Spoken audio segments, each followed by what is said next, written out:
السلام علیکم ورحمۃ اللہ وبرکاتہ۔ ان الحمد للہ والصلاة والسلام علی رسول اللہ وعلی آلہ واصحابہ وسلم تسلیما کثیرا کثیرا۔ سامعین کرام، گزشتہ ایک کلپ آپ نے مرحومین کی قربانی کی مناسبت سے سنا ہوگا۔ کچھ احباب کو کنفیوژن رہ گئی، کچھ کو سمجھ میں آ گیا، کچھ کو سمجھ میں نہیں آیا۔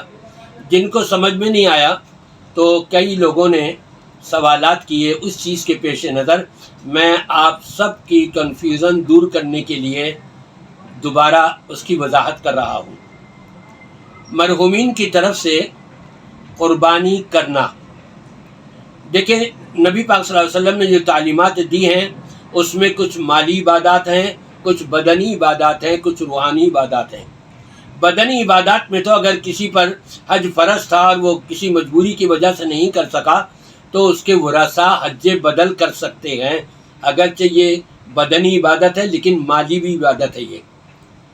اسی طرح اگر میت کے اوپر روزے جو زندگی میں بیماری کی وجہ سے نہیں رکھ سکا، چھوٹ گئے تھے، تو وارثین کو کہا گیا کہ تم ان کی طرف سے یا تو روزے رکھو یا پھر روزوں کا فدیہ دو۔ یہ تو تھا بدنی عبادت کے بارے میں۔ مالی عبادات کھلی چھٹی ہے، مرحومین کی طرف سے جب چاہیں آپ وہ عبادت ان کی طرف سے صدقے کے طور پر انجام دے سکتے ہیں، بشرطے کہ آپ نے کوئی دن خاص نہ کیا ہوا ہو کہ جی اسی دن ہوگا، اس سے آگے پیچھے نہیں ہوگا، وہ پھر ایک رسم ہو جاتی ہے، رسم سے ہٹ کر کے کرنا ہے۔ مالی عبادت، یہ قربانی یقیناً مالی عبادت ہے، اور مالی عبادت مرحومین کی طرف سے کی جا سکتی ہے۔